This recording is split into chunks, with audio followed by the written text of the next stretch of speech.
Hello बच्चों, एक बार फिर से मैं डेनिस संघवी आनंद इंस्टीट्यूट के यूट्यूब चैनल पर आपका स्वागत करता हूं। बच्चों, लास्ट वीडियो में हमने पढ़ा था मोल भिन्न या मोल अंश के बारे में पढ़ा था। मोल भिन्न किसे कहते हैं या मोल अंश किसे कहते हैं, तो मैंने आपको समझाया था कि विलयन में, बच्चों ध्यान रखना, विलयन में किसी अवयव का मोल अंश, विलयन किससे मिलकर बना होता है? विलय और विलायक से। बच्चों ध्यान रखना, विलयन किससे मिलकर बना होता है? विलय और विलायक से। विलयन में, ये विलयन है, विलयन दो चीजों से मिलकर बना है, विलय तथा विलायक से। मैंने लास्ट वीडियो में आपको बताया था। तो हम यहां पे विलय को ए मानेंगे और विलायक को हम बी मानेंगे। तो विलयन में किसी अवयव का, विलयन में किसी अवयव का मोल अंश, जैसे ए का मोल अंश ज्ञात करना है तो मैं लिखूंगा x a equal to n a upon n a plus n b. अगर एन बी ज्ञात करना है तो एक्स बी बराबर क्या ज्ञात करूंगा? N b upon n a plus n b. अगर तो इसकी परिभाषा क्या हुई कि विलयन में किसी अवयव का मोल अंश उस अवयव के मोलों की संख्या बटा कुल मोलों की संख्या। विलयन दो घटकों से मिलकर बना होता है, विलय और विलायक। कुल मोलों की संख्या में कौन आएगा? विलय के मोलों की संख्या प्लस विलायक के मोलों की संख्या। लास्ट वीडियो में मैंने बोला था इससे संबंधित मेरे को एक आंकिक करवाना है, न्यूमेरिकल करवाना है। तो आज अपन लेते हैं आंकिक, न्यूमेरिकल लेते हैं। तो सबसे पहले न्यूमेरिकल क्या है, सुनना अच्छे से बच्चों। 10 ग्राम NaCl को 10 ग्राम NaCl को 90 ग्राम जल में घोला गया है। तो बच्चों ध्यान रखना, 10 ग्राम NaCl को 90 ग्राम जल में घोला गया है। तो NaCl तथा जल के मोल अंश की गणना कीजिए। NaCl तथा जल के मोल अंश या मोल भिन्न की गणना कीजिए। मोल अंश की गणना कीजिए। बच्चों ध्यान रखना, हमको दोनों के मोल अंश की गणना ज्ञात करनी है। हर सांद्रता के टॉपिक के बाद मैंने आपको एक न्यूमेरिकल करवाया ही है, इस चीज का ध्यान रखना है। तो सबसे पहले हमको दोनों के मोल अंश की गणना करनी है। यहां पे मैं NaCl है, यहां पे NaCl विलय है और जो जल है यहां पे विलायक है। जल यहां पे क्या है? विलायक। तो सबसे पहले मैं यहां पे लिख देता हूं विलय। विलय को मैं ए मानता हूं। विलय के रूप में कौन है? NaCl की मात्रा। NaCl की मात्रा कितनी दे रखी है? 10 ग्राम, मैंने लिख दी। अब विलायक के रूप में हमको किसमें घोला गया? NaCl को, NaCl को जल में घोला गया है। तो जल की मात्रा कितनी दे रखी है? 90 ग्राम। बच्चों ध्यान रखना, जल की मात्रा हो गई 90 ग्राम, NaCl की मात्रा हो गई 10 ग्राम। विलय को माना मैंने ए, विलायक को मैंने माना बी। तो सबसे पहले हम ज्ञात कर रहे हैं XA। क्या ज्ञात कर रहे हैं? XA। बच्चों ध्यान रखना, XA बराबर क्या होगा? Na upon Na plus Nb। Na क्या है? Na यहां पे A के मोलों की संख्या, A के मोलों की संख्या। Nb क्या है? Nb है वापस Na क्या है? A के मोलों की संख्या प्लस B के मोलों की संख्या। बच्चों ध्यान रखना, हमको सबसे पहले XA ज्ञात करना है। XA का मतलब होता है विलय के मोल अंश ज्ञात करना है, विलय की मोल अंश की गणना करनी है। तो विलय का मोल अंश ज्ञात करना है तो फॉर्मूले के अंदर विलय के मोलों की संख्या बटा कुल मोलों की संख्या। कुल मोलों में कौन आएंगे? विलय प्लस विलायक के मोलों की संख्या। अब सबसे पहले मोलों की संख्या, मैंने आपको बताया था मोलरता के अंदर किसी के भी मोलों की संख्या ज्ञात करनी हो, मोलों की नंबर ऑफ मोल्स फाइंड करने हो, तो उसका एक ही फॉर्मूला होता है, द्रव्यमान बटा अनुपात। मतलब मोलों की संख्या ज्ञात करनी है, नंबर ऑफ मोल्स फाइंड करना है, given mass upon molecular mass. तो सबसे पहले मेरे को A के मोलों की संख्या ज्ञात करनी है। A के मोलों की संख्या, A के मोलों की संख्या जिसको हम रिप्रेजेंट करते हैं, A के मोलों की संख्या को रिप्रेजेंट करते हैं Na से। Na से रिप्रेजेंट करते हैं। Na बराबर क्या होगा? A के मोलों की संख्या बराबर A का द्रव्यमान, A का द्रव्यमान बटा A का अनुपात। बच्चों ध्यान रखना, A का द्रव्यमान बटा A का अनुपात। A का द्रव्यमान कितना है? A का द्रव्यमान है 10 ग्राम, 10, और A का अनुपात कौन है? A के रूप में यहाँ पे कौन है? NaCl। आपको पता है कि Na, मैंने यहाँ पे बताया था, सबके परमाणु द्रव्यमान बताए थे। हाइड्रोजन का 1 होता है, मैंने बताया था आपको, कार्बन के 12 होता है, नाइट्रोजन का 14 होता है, सोडियम का 23 होता है, क्लोरीन का 35.5 होता है। ये सब के अनुपात मैंने बताए थे आपको। तो A का अनुपात कितना होगा? Na और Cl का, Na का है 23 और क्लोरीन का है 35.5, 23 प्लस 35.5, तो आपके आ जाएगा 10 बटा 58.5। अगर अपन पॉइंट को हटा देते हैं, दशमलव को, तो यहां पे ऊपर 0 आ जाएगा। ये अपने पास Na ज्ञात हुआ। क्या ज्ञात हुआ बच्चों? Na। अब उसी प्रकार हम ज्ञात करेंगे Nb। क्या ज्ञात करेंगे? Nb, B के मोलों की संख्या, B के मोलों की संख्या। बच्चों ध्यान रखना, B के मोलों की संख्या ज्ञात करनी है, तो उसको मैं ज्ञात करूंगा Nb। Nb बराबर क्या आएगा? Nb बराबर B का द्रव्यमान बटा B का अनुपात। B का द्रव्यमान बटा B का अनुपात।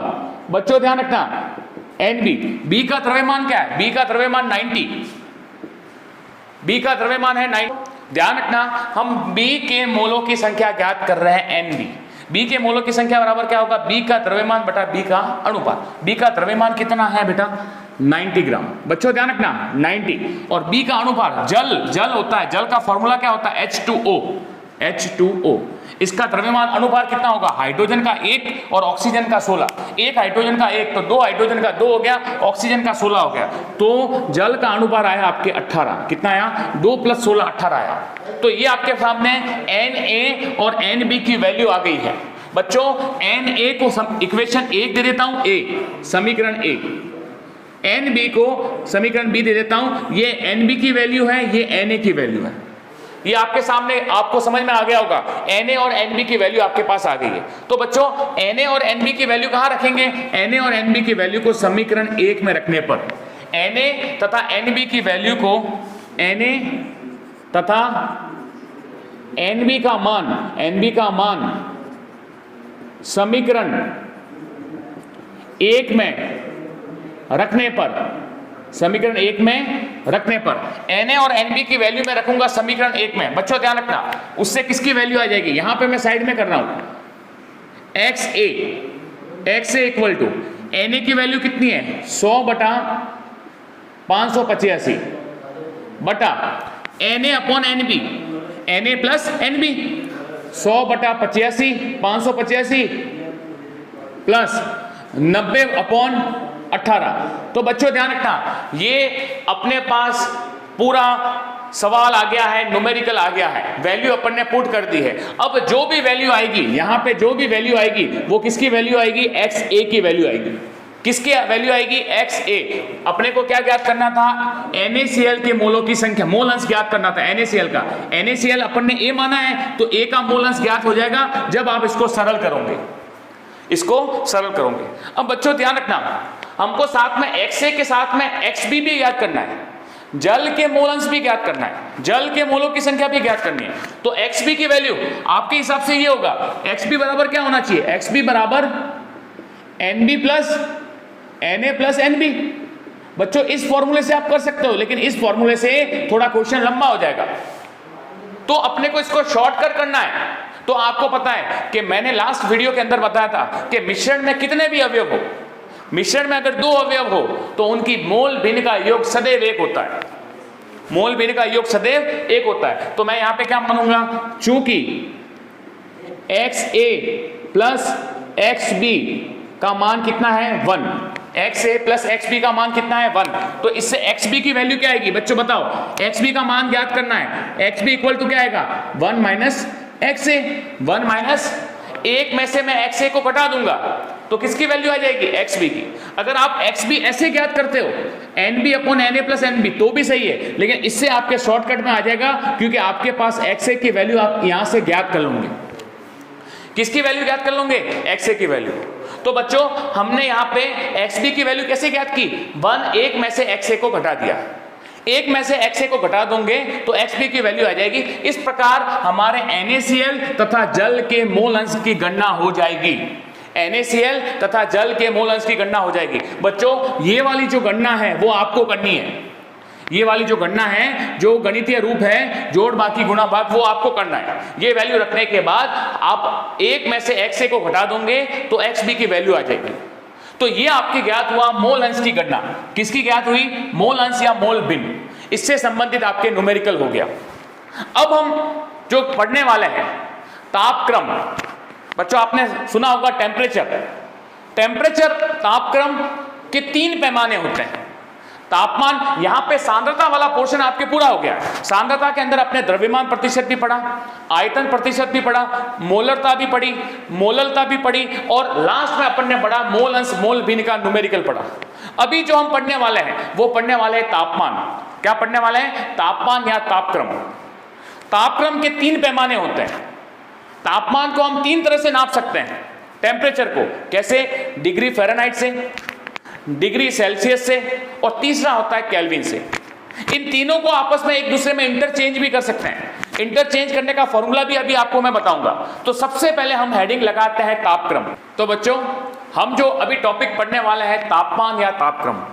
तापक्रम के 3 या तापमान के 3 पैमाने होते हैं, डिग्री फ़ारेनहाइट, डिग्री सेंटीग्रेड और डिग्री सेल्सियस और केल्विन। मतलब तापमान को हम 3 तरह से 3 इकाइयों में नाप सकते हैं। फ़ारेनहाइट में भी नाप सकते हैं, सेंटीग्रेड में भी नाप सकते हैं, और केल्विन में भी नाप सकते हैं। अब सबसे पहले आपको बोला गया कि फ़ारेनहाइट को, सेंटीग्रेड को, डिग्री सेल्सियस को फ़ारेनहाइट में चेंज कीजिए। तो बच्चों सेंटीग्रेड को फ़ारेनहाइट में चेंज करना है, डिग्री सेल्सियस को, बच्चों ध्यान रखना, डिग्री सेल्सियस को किस में चेंज करना है, फ़ारेनहाइट में चेंज करना है, डिग्री फ़ारेनहाइट में चेंज करना है। तो आप क्या करोगे, फॉर्मूला है यहाँ पे अपने पास, degree Fahrenheit equal to 9/5 degree centigrade plus 32। ये फॉर्मूला है जो डिग्री सेंटीग्रेड सेल्सियस को डिग्री फ़ारेनहाइट में चेंज करता है। अब जैसे आपके सामने क्वेश्चन आया कि 50 डिग्री सेल्सियस को डिग्री फ़ारेनहाइट में परिवर्तित कीजिए, तो आप बच्चों क्या करोगे, 50 डिग्री सेंटीग्रेड है या 50 डिग्री सेंटीग्रेड को, तो आपने फॉर्मूला लगा दिया सबसे पहले।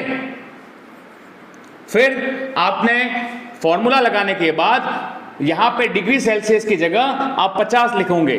कितना लिखोगे, 50 प्लस 32। अब आपके वैल्यू आएगी 90 प्लस 32 122। ये आपके हो जाएगा डिग्री फ़ारेनहाइट। ये आप किसमें क्या चेंज हो गया, डिग्री सेंटीग्रेड को आपने फ़ारेनहाइट में चेंज कर लिया। इसी प्रकार लास्ट जो मैं आपको बताने वाला हूं, डिग्री फ़ारेनहाइट में चेंज हो गया डिग्री सेल्सियस, उसी प्रकार डिग्री सेंटीग्रेड को आपको केल्विन में चेंज करना है। डिग्री सेंटीग्रेड को केल्विन में चेंज करना, तो सीधा फॉर्मूला है kelvin equal to 273.15 plus degree centigrade. आपके सामने बोला कि 10 डिग्री सेंटीग्रेड को केल्विन में चेंज कीजिए, तो आप 10 डिग्री सेंटीग्रेड में कितना जोड़ोगे, 273.15 जोड़ोगे, तो वो केल्विन में चेंज हो जाएगा। तो बच्चों ये तीनों एक दूसरे में इंटरचेंज होते रहते हैं, डिग्री फ़ारेनहाइट, डिग्री सेल्सियस, खाली केल्विन।